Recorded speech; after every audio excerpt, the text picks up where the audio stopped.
that's entertainment. You know, when you're a great fighter, a great entertainer in general, you want the person to say, when do I see that person again? When's he gonna play again? When's he gonna fight again? You know, you gotta be able, if you can't put in the seats, you're gonna get fired. You know. And I have Crawford winning this fight. Crawford's gonna win this fight doing something that nobody's done to Canelo. Okay. That's all I'm gonna say. And it didn't take me going to camp to know this. Okay. So Israel Majamov says that if Terence Crawford bulks up, that's going to be the biggest mistake he can possibly make. And that's going to hinder him from being victorious against Saul Canelo Alvarez. Mike Tyson shared his thoughts after training with Terence Crawford, stressing the importance of staying calm before such a huge fight against Canelo. Tyson explained that a fighter always faces extreme pressure on this kind of stage, but the real battle is psychological, according to him. If Crawford can control his mind and avoid being overwhelmed, he can perform at his best and make winning look much easier. You know, fighters, pressure, right? Pressure's not being hit. You know, everybody think pressure's like getting on, staying on. Pressure's the thought of being hit. And that's how they fall. The thought is going, I'm not hitting that hard, but they think I am. Right. So it's all psychological. Are you, when you're walking to the ring, are you noticing anything or are you so locked in? I see everything moving. Every person, every girl. Dude, your walk-ins would last longer than the fights sometimes. Do anyone have a napkin on my towels? Because I'm sweating like a pit on one hole up here. You sweat. We will get you one. You sweat. Thank you. Yeah. You're sweating like Charles Barkley at a spelling bee. Yeah, I'm gonna be sweating pretty hard there too. Exactly. So Mike, we all know you hit hard. Who was the first person that when they hit you was like, oh, okay, this guy hits. Amir Khan, a seasoned boxer who once fought Canelo Alvarez, acknowledged the sheer magnitude of a potential clash between Canelo and Terence Crawford. Khan praised Canelo's greatness and unmatched experience, but also highlighted Crawford's real punching power. With Crawford moving up in weight and adapting to the division, Khan believes he is stronger than ever. He emphasized that this is not a one-sided contest because both fighters bring incredible skill sets. For Khan, this fight is more than just another bout, it's the meeting of two extraordinary talents, each capable of changing the outcome with a single move.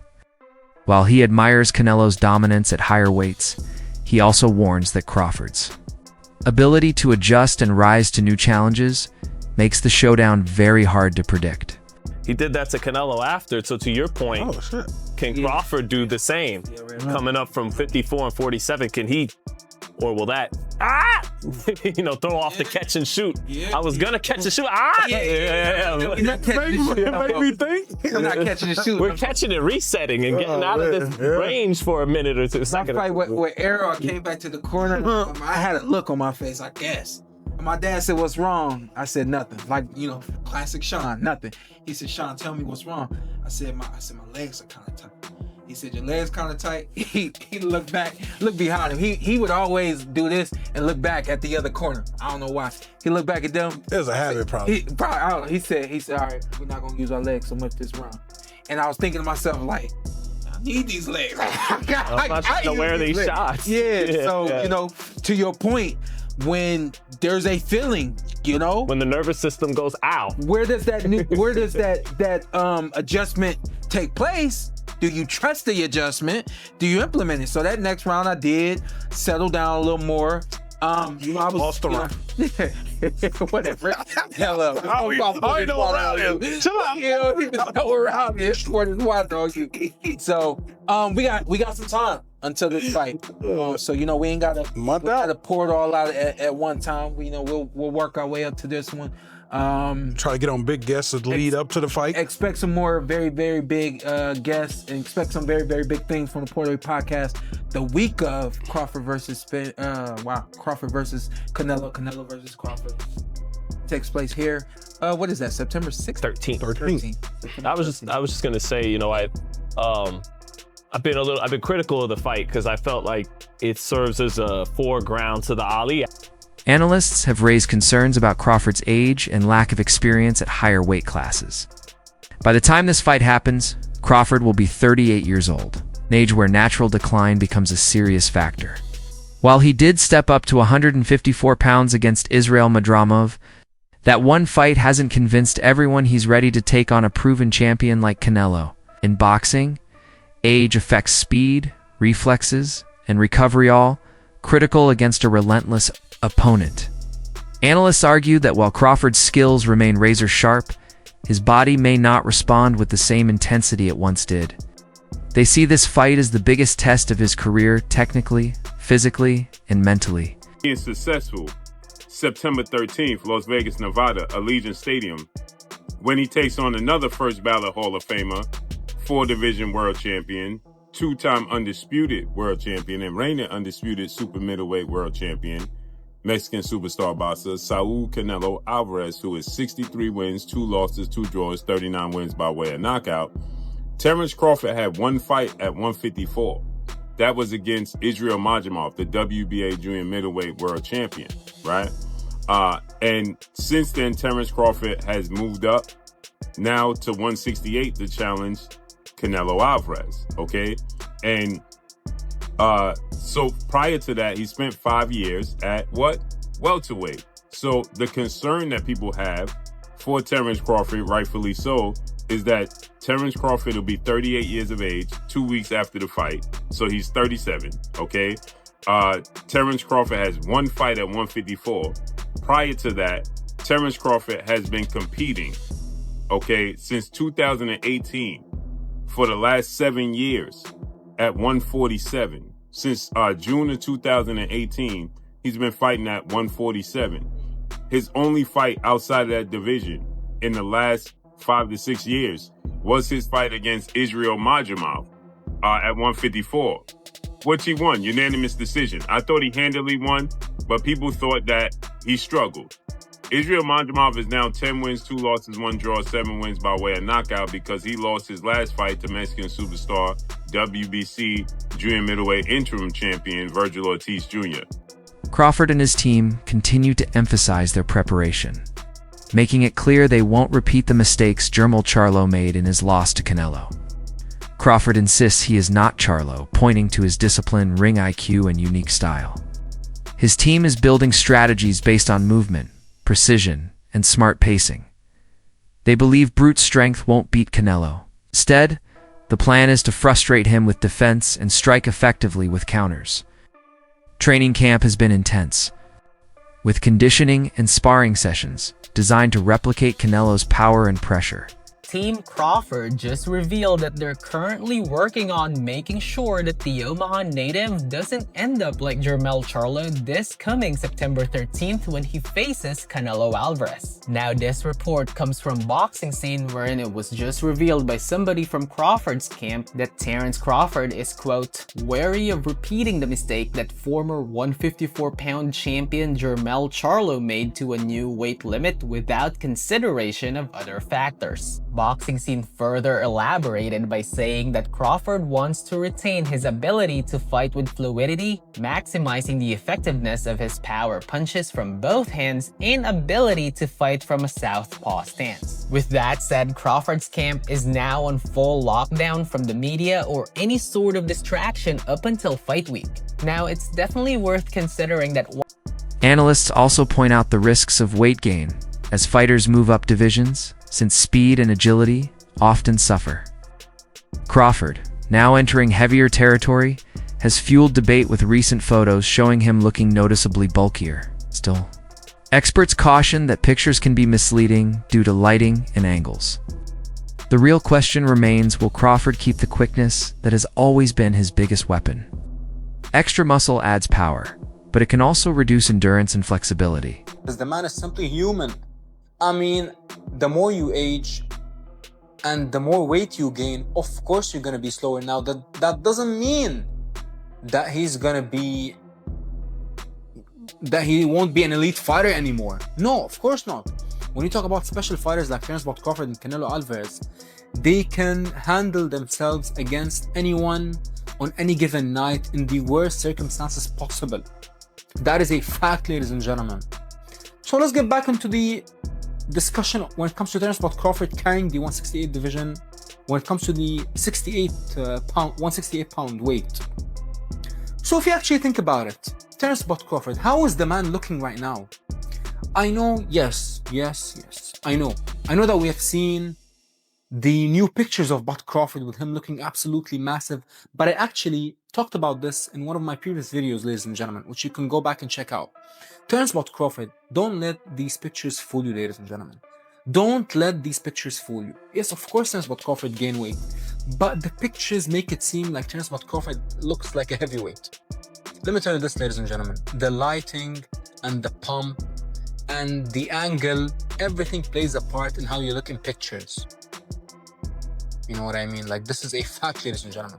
I can show you 2 pictures of me taken within 24 hours, and in one picture, my physique looks completely different than the other picture.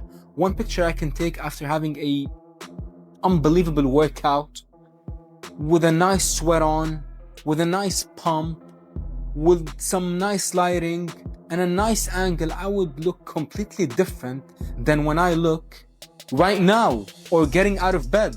Respected trainer Abel Sanchez dismissed the idea that Crawford has a real chance against Canelo.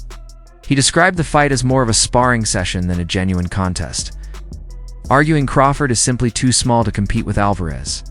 Sanchez's comments reflect a widespread belief that Canelo's natural size, strength, and higher division experience give him a decisive advantage. In his view, while Crawford is a great fighter, greatness cannot always overcome the physical realities of boxing. Crawford, quote, it will be a sparring session for Saul Canelo Alvarez. Coach Abel Sanchez dismissed Crawford's chance against Canelo, and it's really because of the weight gain. Renowned Mexican trainer Abel Sanchez has reignited the hype surrounding Canelo Crawford, scheduled September 13th, Las Vegas.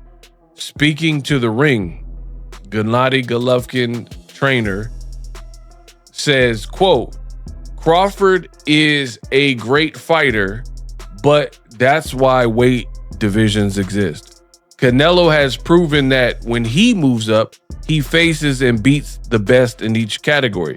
Neither Bivol could hurt him, nor could my fighter in 2 fights. And he's talking about Golovkin. And even though Canelo and Golovkin fought 3 times, Abel did not train him for the 3rd fight. It was Jonathan Banks. So that's why he said in the 2 fights that he's familiar with, he's saying that Golovkin never really hurt Canelo. The weight jump, the big disadvantage. Crawford, undefeated record. He's 41-0, 31 knockouts. Agreed to move up to 168, blah, blah, blah. And he says, quote, if Crawford had taken 3 or 4 years to gain strength and mass properly, he would have a better chance. But doing it in just over a year is too risky. He'll be slower and Canelo will dictate the pace. Now, this is a recent picture of Crawford, who definitely looks in shape. And, you know, that's what we come to expect from. Chris Algieri, however, offered a different view, criticizing the hype surrounding this matchup. While fans and promoters are calling it one of the biggest fights in boxing history, Algieri disagrees. He believes that although the fight is exciting, it doesn't compare to the legendary clashes between evenly matched fighters in their prime. Algieri warns that fans may be overestimating the drama, considering Crawford is stepping into unfamiliar territory against a proven champion at heavier weights. I love it because I have a lot of casuals who go to me and like, man, I can't wait for this fight. This is the best matchup that could be made. And I'm like, no, it's not. It's certainly not. Definitely not. Definitely not the best fight that can be made right now. I can think of a dozen fights that I would rather see. And a lot of them include Inoue against a bunch of different guys that I would rather see over this fight. But casual fans don't care that much about 122-pound guys who fight across the world in Japan. They care about big names and characters. But at the end of the day, when you look at this on paper, Crawford's 38, Canelo's 35. Neither looked very impressive in their last fight. They're still 3 weight classes apart. That has not changed, because, you know, and Crawford hasn't fought in a year plus. And yeah, I mean, there's a lot of poo-pooing of this on paper. So I'm glad somebody says it. So thank you. He didn't say his name. Yeah, I like this guy. He came out there and just said his piece and left. That's the type of guy that definitely calls in the WFAN here in New York. It's like, we need Boone fired. The Yankees suck. I don't look forward to anything. But, What's up with that bullpen? Yeah, All right, I'm out of here. I'm out. I'll hang up and listen. But yes, like you said, there are a bunch of fights you'd rather see. There are a bunch of fights I'd rather see both these guys in rather than the one we're getting. Like, I'd rather see. That's a great way to put it too. Yeah, Boots versus Crawford. I'd rather see Canelo versus Benavidez, Canelo versus Bivol, Canelo versus anyone at 168 of these top 5 there. What about Virgil and Crawford? I like that fight. That got mentioned at one point. Absolutely. I mean, but fight. this is how boxing works. We'll all be excited on September 13th because it is a big event. We've talked about this numerous times on the show. We need big events, at least 1 or 2 of them a year to stay relevant as a sport. It's on Netflix. We're all going to be excited that week heading into it. Maybe even that guy. Hey, Dan and Chris. Love the show. This is Nero calling from Hollywood.